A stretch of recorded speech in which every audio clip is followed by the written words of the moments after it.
Assalamualaikum warahmatullahi wabarakatuh. Shalom, Om Swastiastu, Namo Buddhaya, Salam Kebajikan. Halo Sobat Otomasi, kembali lagi sama aku Elgida Fauzia Denuha dari Universitas Diponegoro, Fakultas Vokasi, jurusan Teknologi Rekayasa Otomasi Angkatan 2022 dengan NIM 025.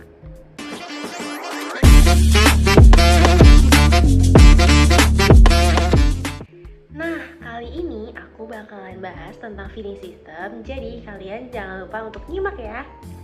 Nah, feeding system itu terdiri dari step feeder, vibration bulk feeder, vibration linear feeder, dan turnable feeder. Nah, Sobat Otomasi tahu nggak sih feeding system itu apa? Jadi, feeding system adalah sebuah sistem yang dirancang untuk mendistribusikan pakan secara efisien kepada hewan atau organisme yang dibudidayakan. Nah, implementasi sektor dari feeding system ini ada 3. Yang pertama, industri manufaktur. Kedua, peternakan. Ketiga, aquaculture. Feeding system ini diciptakan untuk meningkatkan efisiensi pemberian pakan, mengurangi pemborosan pakan, meningkatkan pertumbuhan dan produktivitas hewan, mengoptimalkan biaya operasional, dan mengurangi ketergantungan pada tenaga kerja manusia. Nah, seluruh komponen dari feeding system itu kurang lebih hampir sama. Yang pertama ada hopper atau tempat penyimpanan sebelum didistribusikan. Yang kedua itu ada conveyor, auger ataupun sensor otomatis yang digunakan untuk mendistribusikan pakan. Yang ketiga ada timer, sensor berat ataupun sistem yang berbasis IoT yang digunakan sebagai pengendali. Dan yang terakhir adalah wadah, yaitu digunakan untuk tempat hewan menerima makanan. Nah, setelah penjelasan tadi, kali ini aku akan membahas tentang jenis-jenis dari feeding system itu sendiri. Yang pertama ada step feeder. Nah, step feeder ini adalah salah satu jenis feeding system yang digunakan dalam otomatisasi industri untuk mengumpankan atau memposisikan komponen secara bertahap ke proses berikutnya.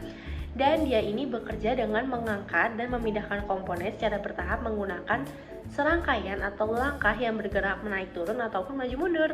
Step feeder ini memiliki keunggulan tersendiri, yaitu dia itu minim getaran dan juga bising, lebih stabil, cocok untuk berbagai bentuk material, lebih hemat energi, dan dapat dikombinasikan dengan sistem lain. Aplikasi industri dari step feeder itu sendiri ada di industri otomotif, elektronik and PCB assembly, farmasi and medis, dan industri makanan. Yang kedua ada turnable feeder. Nah, ini adalah perangkat yang digunakan dalam proses manufaktur dan otomasi untuk mengatur, menyortir, dan mendistribusikan benda kerja atau material secara efisien.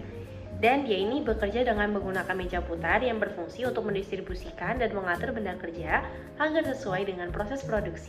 Turnable feeder ini memiliki keunggulan tersendiri, yaitu dapat mengumpan komponen besar dan berat dengan akurasi tinggi, mudah diatur dan dipelihara, dan memiliki aplikasi industri pada industri otomotif, industri elektrik, farmasi dan medis, industri makanan, dan industri kosmetik. Yang ketiga ada vibration ball, yang dimana ini adalah perangkat dalam feeding system yang digunakan untuk mengatur dan mengarahkan komponen kecil secara otomatis dalam proses produksi. Nah, alat ini bekerja dengan menggunakan getaran untuk menggerakkan dan menyortir komponen ke posisi yang diinginkan sebelum diproses lebih lanjut. Keunggulan dari vibration ball feeder ini adalah kecepatan dan efisiensi tinggi, dapat mengorientasikan komponen, cocok untuk berbagai material, minim intervensi manual, dan mudah disesuaikan. Aplikasi dari vibration ball feeder dalam industri ini sendiri itu ada di industri otomotif, elektronik, farmasi, dan makanan minuman. Jenis yang terakhir atau yang keempat adalah vibration linear feeder, yaitu perangkat dalam feeding system yang berfungsi untuk mengangkut dan mengatur aliran komponen secara linear menggunakan getaran.